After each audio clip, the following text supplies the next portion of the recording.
GeM TV நேயர்கள் அனைவருக்கும் வணக்கம். நான் உங்கள் விஜய் பிலால். சைனாவும் சரி, அமெரிக்காவும் சரி ஒரு நட்புக்குள்ள போயிட்டாங்க. லாஸ்ட்டா கூட கொஞ்ச நாளைக்கு முன்னாடி மீட் பண்ணிக்கிட்டாங்க. இதுக்கப்புறம் வந்து எந்த சண்டையும் இருக்காது.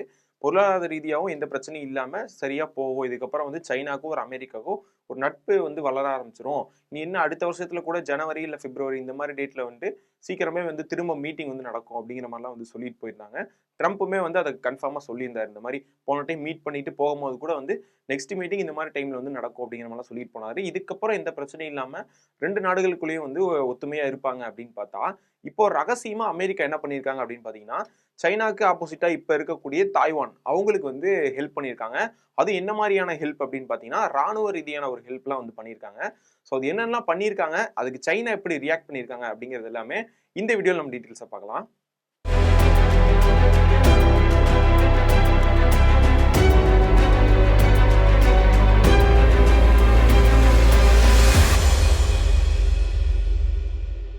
சைனா கூட இப்ப யார் ஆப்போசிட்டா இருக்காங்க? அதாவது சைனாக்கும் இப்ப யாருக்கு வந்து போயிட்டு இருக்கு, ஒரு பிரச்சனை போயிட்டு இருக்கு அப்படின்னு பார்த்தீங்கன்னா, தாய்வானுக்கு வந்து போயிட்டு இருக்கு. தாய்வான் வந்து சைனாவ கம்பேர் பண்ணும்போது மிகச்சிறிய ஒரு தனித்தீவு மாரி தான் வந்து தெரியும்.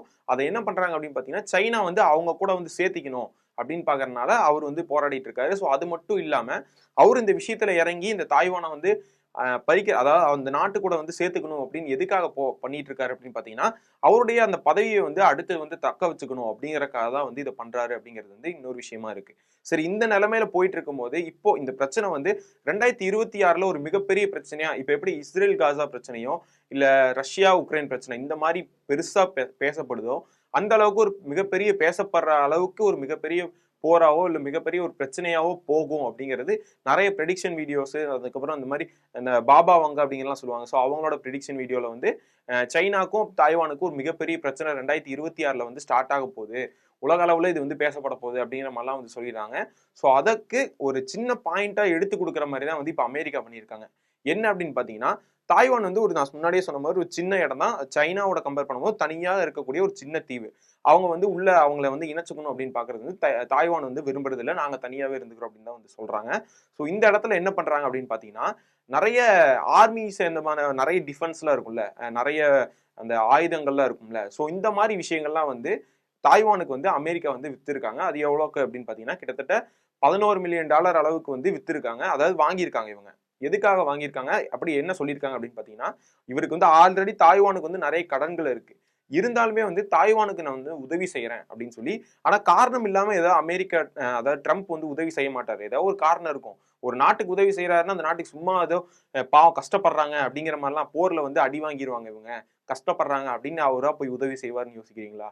வேற ஏதோ ஒரு ரீசன் இருக்கும். அதுக்காக தான் தாய்வானுக்கு உதவி செய்யறதுக்காக இவர் இப்ப இறங்கியிருக்காரு. அது மட்டும் இல்லாம வெளிப்படையா உதவி செய்யாம, சும்மா நார்மலா வந்து ஒரு வியாபார ரீதியா வந்து நான் இந்த மாரி பண்றேன்.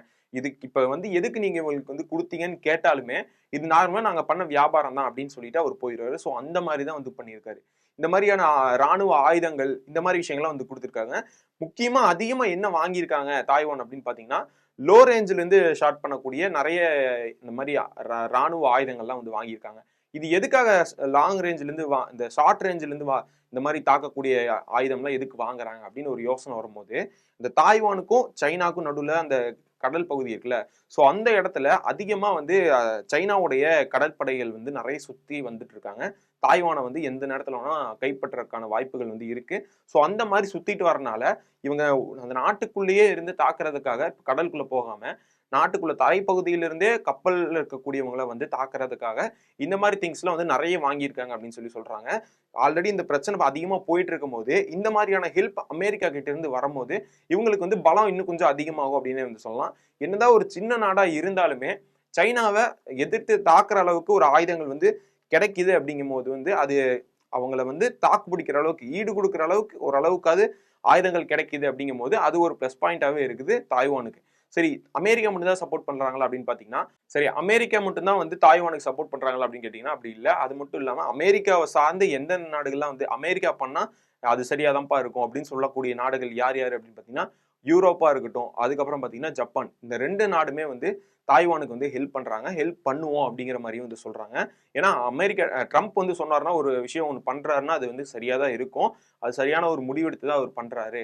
ஸோ அதனால அவர் சொல்ற நாங்களுமே கேட்போம். அவர் ஏதாவது ஹெல்ப் பண்ண மாரி ஏதாவது ஒண்ணு சொன்னாருன்னா, அதுவுமே நாங்க கேட்கறதுக்கான வாய்ப்புகள் இருக்கு அப்படின்னு சொல்லும் போது, ஸோ இப்போ என்ன நடக்குது அப்படின்னு பார்த்தீங்கன்னா, யூரோப்பும் சரி, ஜப்பானும் சரி, தாய்வான் இந்த 3 நாடுகள் விசஸ் சீனா இந்த மாதிரியான ஒரு சூழ்நிலை வந்து அமையறக்கான வாய்ப்புகள் இருக்கு. அது கூட வந்து அமெரிக்கா வந்து இப்ப இருக்கக்கூடிய போர்ல எப்படி பின்னாடி இருந்து உதவி செய்யறாங்களோ, நிறைய விஷயங்கள் வந்து அமெரிக்காவுடைய ஒரு பிளஸ் ஒண்ணு இருக்கோ எல்லா நாடும் இப்ப நடந்துட்டு இருக்க போர்கள்ல வந்து அமெரிக்காவுடைய ஒரு சின்ன ஒரு பிளஸ்ஸாவது ஏதோ ஒண்ணு இருக்கோ அப்படிங்கிற மாதிரி இருக்கிற மாதிரியே இந்த இதுலயுமே இருக்கும் அப்படிங்கிறது வந்து தெளிவாவே தெரிய ஆரம்பிச்சிருச்சு.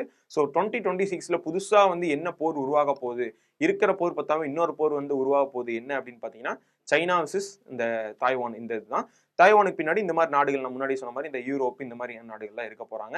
இது போக எக்ஸ்ட்ரா நாடுகள் சேர்றதுக்கான வாய்ப்புகளும் இருக்கு. அமெரிக்காவுக்கு சப்போர்ட் பண்ணக்கூடிய நாடுகள், சைனாவை வந்து எதிரியா பார்க்கக்கூடிய நிறைய நாடுகள் சேர்றதுக்கான வாய்ப்புகள் இருக்கு. அப்படி வந்தாங்கன்னா மிகப்பெரிய ஒரு போர் உண்டாகிறதுக்கான வாய்ப்புகள் அதிகமாவே இருக்கு. ஆல்ரெடி அந்த சைடுல ஃபுல்லாமே போர் கண்ட்ரோல்ல இருக்கு அப்படின்னு சொல்லிட்டு அமெரிக்கா, அதாவது ட்ரம்ப்புடைய கை படுற அளவுக்கு தான் வந்து எல்லா போருமே போயிட்டு இருக்கு.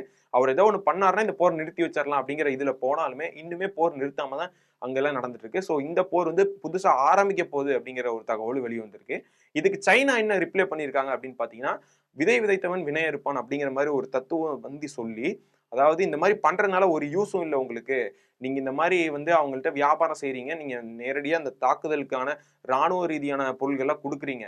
அமெரிக்காவுடைய ராணுவத்தை வந்து இந்த மாதிரி குடுக்குறீங்க. ஸோ இது வந்து கண்டிப்பா ஒரு பிரச்சனை உண்டாகிறதுக்கான வாய்ப்புகள் இருக்கு. நாங்க திருப்பி பதிலடி குடுத்தே ஆவோம். எது நடந்தாலும் அது எங்களுக்கு பொறுப்பு இல்ல.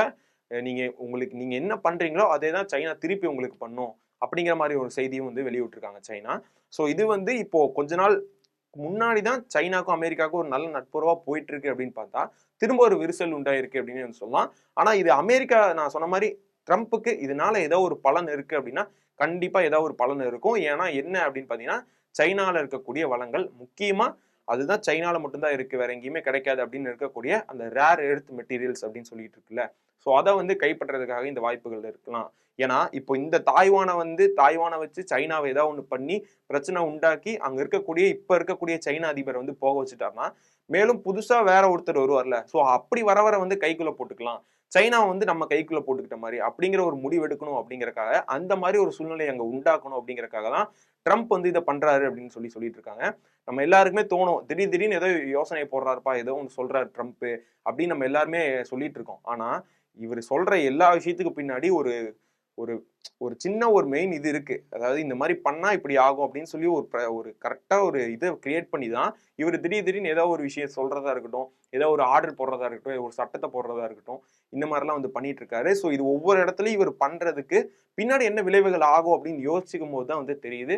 ஸோ இதையுமே நிறைய பேர் வந்து ப்ரெடிக்ட் பண்ணி சொல்லியிருக்காங்க. கண்டிப்பா இது ஒரு மிகப்பெரிய பிரச்சனையா பேசப்பட போகுது அப்படின்னு சொல்லியிருக்காங்க.